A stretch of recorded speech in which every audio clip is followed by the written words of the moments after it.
Hello students, once again welcome back to your one and only most trusted Gyanjyoti coaching centre. তো students আজকের ভিডিওতে আলোচনা করব north Bengal university অধীনস্থ তোমাদের সেকেন্ড সেমিস্টারে যাদের ভিএসসি তে ডিজিটাল মার্কেটিং রয়েছে। আজকে কিন্তু এটা কিন্তু আমাদের আজকে পার্ট 2 সাজেশন, ঠিক আছে? দেখো তোমাদের যেহেতু এমসিকিউ পার্ট 1 এর মধ্যে আমি সেম কথা বলেছিলাম, যেহেতু তোমাদের এটা এমসিকিউ মধ্যে থেকে কিন্তু সাজেশন সেইভাবে দেওয়া যায় না, পসিবল না। সেহেতু আমি আজকে ইম্পর্টেন্ট কিছু কোয়েশ্চেন্স নিয়ে আলোচনা করব যেগুলো আসতে পারে, এবং এই ধরনের কোয়েশ্চেন্স কিন্তু আসবে। একটু কনসেপ্টগুলোকে ক্লিয়ার করে দেওয়ার চেষ্টা করব আজকের এই ভিডিওতে, ঠিক আছে? তোমাদের কালকে পরীক্ষা, সুতরাং আজকে কিন্তু আর সময় না ওয়েস্ট করে একদম ডাইরেক্ট আমাদের আজকের মেইন টপিকে চলে আসি, ঠিক আছে? দেখো তোমাদের ইউনিট 2 থেকে ডিজিটাল মার্কেটিং প্রসেস বলে একটা তোমাদের রয়েছে, এখান থেকে কিন্তু সাজেশন দেবো, ঠিক আছে? বলেছে দেখো তোমাদের আগে সিলেবাসটা একটু ডিসকাস করি। বলেছে প্রথমে কনজিউমার ডিসিশন জার্নি, ঠিক আছে? এটা রয়েছে তোমাদের সেগমেন্টিং এন্ড কাস্টমাইজিং মেসেজেস, এটা হচ্ছে ভেরি ভেরি ইম্পর্টেন্ট একটা টপিক। পিওইএম অর্থাৎ পোয়েম ফ্রেমওয়ার্ক, এটা রয়েছে টুলস অফ ডিজিটাল অ্যাডভার্টাইজিং, এটার মধ্যে রয়েছে display advertising, social media advertising, digital metric buying models, যেখানের মধ্যে রয়েছে CPC, CPM, CPL, CPA, fixed cost, ঠিক আছে, বা স্পন্সরশিপ, এগুলো কিন্তু তোমাদের রয়েছে এবার ইউনিট 2 তে এই পার্টের মধ্যে। দেখো ঘাবড়ানোর কোনো প্রয়োজন নেই, তোমাদের কিন্তু পরীক্ষায় কিন্তু এক্সামে যে কোয়েশ্চেন গুলো আসবে একদম ভেরি ভেরি ইজি কোয়েশ্চেন আসবে। চলো তিনটে টপিক থেকে আমি আজকে আলোচনা করব, ঠিক আছে? একটু আলোচনা করব পোয়েম ফ্রেমওয়ার্ক থেকে, আলোচনা করব টুলস অফ ডিজিটাল অ্যাডভার্টাইজিং এর মধ্যে ডিসপ্লে অ্যাডভার্টাইজিং নিয়ে আলোচনা করব, এবং যেটা করব সেটা হচ্ছে সোশ্যাল মিডিয়া অ্যাডভার্টাইজিং নিয়ে কিন্তু আলোচনা করব এই ভিডিওর মাধ্যমে, ঠিক আছে? চলো সোশ্যাল মিডিয়া অ্যাডভার্টাইজিং এ আসা যাক। দেখো এখানে ফার্স্ট কোশ্চেন যেটা বলেছে, what is the primary goal of social media advertising? Social media advertising এর প্রাইমারি গোল কি? সি নাম্বার হবে অ্যান্সার, সেটা হচ্ছে বিল্ড ব্র্যান্ড অ্যাওয়ারনেস, ঠিক আছে? ব্র্যান্ড অ্যাওয়ারনেসটাকে তৈরি করার জন্য হচ্ছে সোশ্যাল মিডিয়া অ্যাডভার্টাইজিং কিন্তু করা হয়। এটা কিন্তু আমাদের ইউনিট নাম্বার 1 এও কিন্তু ছিল, ঠিক আছে? ওকে, তারপরে দেখো number 2, which social media platform has the largest number of active users? দেখো তোমরা সবাই জানো কোন মানে নিচের মধ্যে থেকে নিম্নলিখিত কোনটার মধ্যে সব থেকে বেশি অ্যামাউন্টের অ্যাক্টিভ ইউজার থাকে? ফেসবুক। তোমরা সবাই জানো যে ফেসবুকে কিন্তু সব থেকে বেশি ইউজার কিন্তু ফেসবুকে থাকে। বোঝা গেল?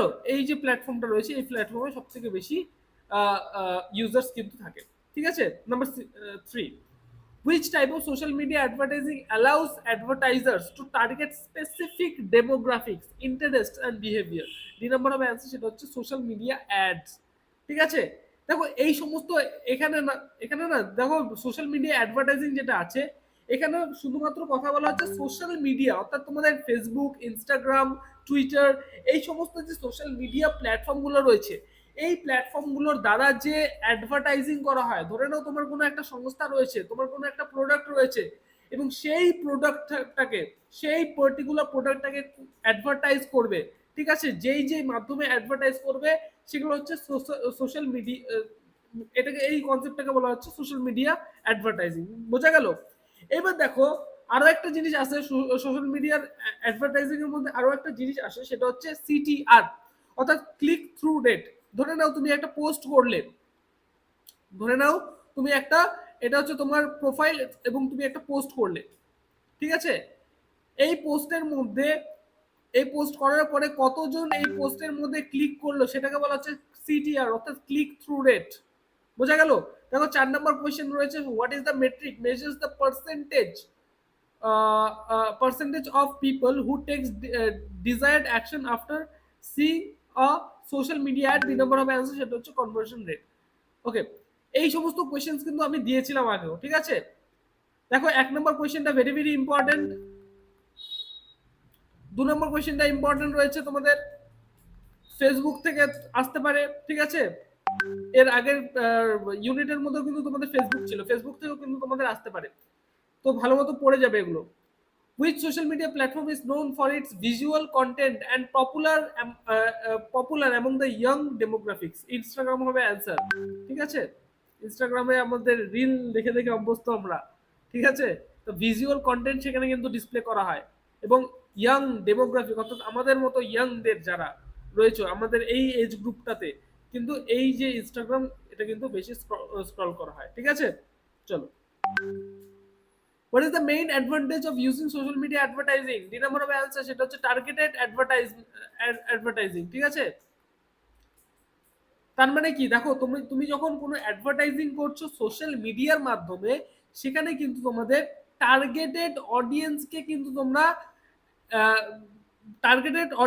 কিন্তু তোমরা কি করো, তোমার অ্যাডটাকে কিন্তু টার্গেটেড অডিয়েন্সের কাছে কিন্তু নিয়ে যাও। সেখানে কিন্তু দেখো, যখন তোমরা অ্যাড ক্যাম্পেইন রান করবে, ঠিক আছে, অ্যাড রান করবে, সেই সময় কিন্তু তোমাদের সেট করতে পারো তোমরা যে কত থেকে কত এজ গ্রুপের মধ্যে তোমরা দেখাতে পারো। ধরে নাও 16 থেকে তোমরা তোমাদের, সরি 18 হচ্ছে মিনিমাম এজ লিমিট, 18 থেকে ধরে নাও 63 পর্যন্ত তুমি এজ গ্রুপের মানুষদেরকে দেখাতে চাও। তার মানে কি, তোমরা টার্গেটেড অডিয়েন্সকে কিন্তু তোমার যে অ্যাডভার্টাইজিংটা রয়েছে সেই অ্যাডভার্টাইজিংটা তোমরা দেখাবে টার্গেটেড অডিয়েন্সকে।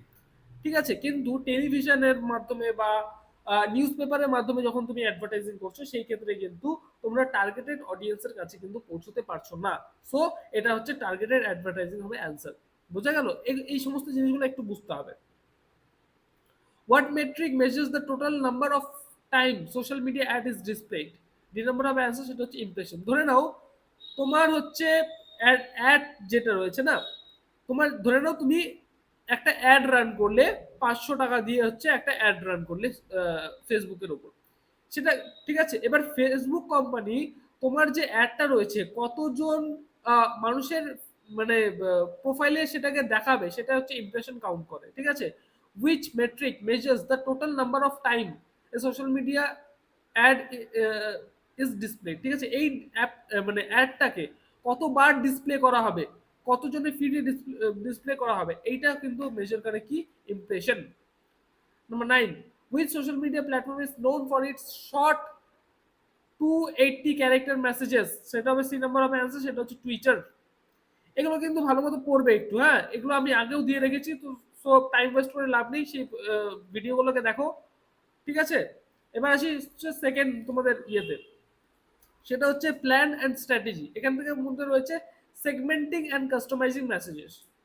ওকে, দেখো বলেছে what is the primary goal of segmenting audiences in digital marketing? C number হবে অ্যান্সার, সেটা হচ্ছে deliver targeted messages to specific groups. বোঝা গেল? ওকে, how can demographic segmentation help in digital marketing? B number হবে answer, সেটা হচ্ছে by tailoring messages to specific age groups, genders, etc. এই প্রশ্নগুলো খুব একটা বেশি দেয় না। ঠিক আছে, ইজি প্রশ্ন দেবে। What type of segmentation focuses on dividing audiences based on their behavior? B নম্বর হবে অ্যান্সার, সেটা হচ্ছে বিহেভিয়ারাল সেগমেন্টেশন। ওকে, তারপরে দেখো 5 নাম্বারটা ইম্পর্টেন্ট রয়েছে, what is the purpose of psychographic segmentation in digital marketing? Important রয়েছে এই প্রশ্নটা, হ্যাঁ, সেটা হচ্ছে understand audiences interests, attitudes and lifestyles. Okay, চলো। How can behavioral segmentation improve digital marketing efforts? B নম্বর হবে অ্যান্সার, সেটা হচ্ছে by tailoring messages based on the past behaviours. Okay, আচ্ছা, which segmentation strategy involves dividing audiences based on their relationship with brands? C নম্বর হবে answer, সেটা হচ্ছে customer segmentation. এই ধরনের প্রশ্নগুলো কিন্তু দিয়ে থাকে। ঠিক আছে, একটু দেখে নেবে, আমি কিন্তু দিয়ে রেখেছি এই প্রশ্নগুলো। আর আমাদের পেইড ব্যাচে কিন্তু তোমাদের সমস্ত সবাইকে দেওয়া দেওয়া রয়েছে এই নোটস পত্রগুলো। এবার আসি হচ্ছে টুলস অফ ডিজিটাল অ্যাডভার্টাইজিং, তার মধ্যে থেকে ডিসপ্লে অ্যাডভার্টাইজিং এর সম্পর্কে আলোচনা করব। What is the primary purpose of display advertising? B number of answer, সেটা হচ্ছে brand awareness. Number 2, which of the following is not a common format for display advertising? C number of answer, সেটা হচ্ছে search ads. ওকে, এই বললাম না, এই যে কোশ্চেনটা বারবার ঘুরে ফিরে আসে। Which metric measures the percentage of users who click on an ad after seeing it? C number হবে এ নাম্বার হবে অ্যান্সার, সেটা হচ্ছে সিটিআর, অর্থাৎ click through rate. What is the, very important একটা কোয়েশ্চেন, হ্যাঁ, 3 star. Okay, what is retargeting in display advertising.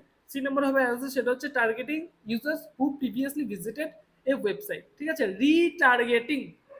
ঠিক আছে, retargeting বলতে কি বোঝাচ্ছে, ধরে নাও তুমি কোনো একটা ওয়েবসাইটে প্রিভিয়াসলি একবার ভিজিট করেছিলে, এইবার তার মানে কি তোমার ইন্টারেস্ট আছে বলেই তুমি সেই ওয়েবসাইটে ভিজিট করেছিলে। এইবার রিটার্গেটিং বলতে বোঝাচ্ছে যেই সমস্ত ইউজার্সরা আগে একটা ওয়েবসাইটে ভিজিট করেছে তাদেরকে কিন্তু আবার টার্গেট করা হচ্ছে। ঠিক আছে, আবার টার্গেট করা হচ্ছে, বলা হচ্ছে targeting users who previously visited website. Retargeting তাদেরকে বলা হচ্ছে।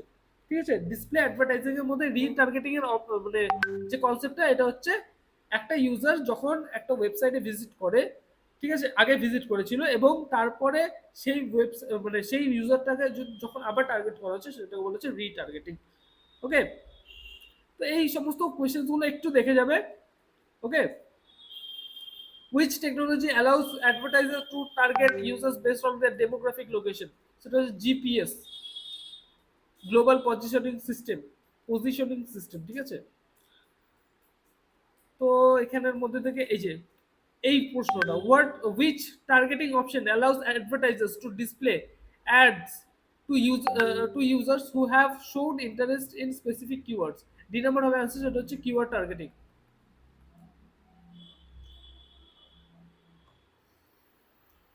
ঠিক আছে, আচ্ছা, what does CPM stand for in display advertising? Cost per million। ঠিক আছে, CPM, cost per million।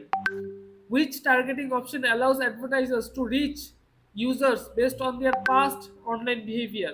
Behavioral targeting। ঠিক আছে, ইম্পর্টেন্ট রয়েছে। আচ্ছা, which ad placement is typically found at the top of a website page? সেটা হচ্ছে header add. ঠিক আছে, ওয়েবসাইটের মধ্যে দেখবে যখন একটা ওয়েবসাইট রয়েছে সেই ওয়েবসাইটের মধ্যে দেখবে একদম টপে একটা অ্যাডভার্টাইজিং থাকে। ঠিক আছে, এবং এরকম ভাবে একটা অপশন তোমাদের দেওয়া থাকে। ঠিক আছে, এখানে হচ্ছে অ্যাডভার্টাইজিংটা মানে শো হয়, সেটাকে হচ্ছে হেডার অ্যাড বলা হয়। হ্যাঁ, আচ্ছা, তারপরে এই যে which metric measures the average amount of visitor pays for each click on their ads? সেটা হচ্ছে সিপিসি, কস্ট পার ক্লিক। ঠিক আছে, তারপরে what is the purpose of frequency capping in display advertising? To limit the number of times an ad is shown to a same user। এটা অতটা important না। ঠিক আছে, এই যে সিপিসি, সিপিএ, সিপিএম এগুলোর ফুল ফর্ম গুলো পড়ে যাবে। হ্যাঁ, ইম্পর্টেন্ট আছে, সিটিআর।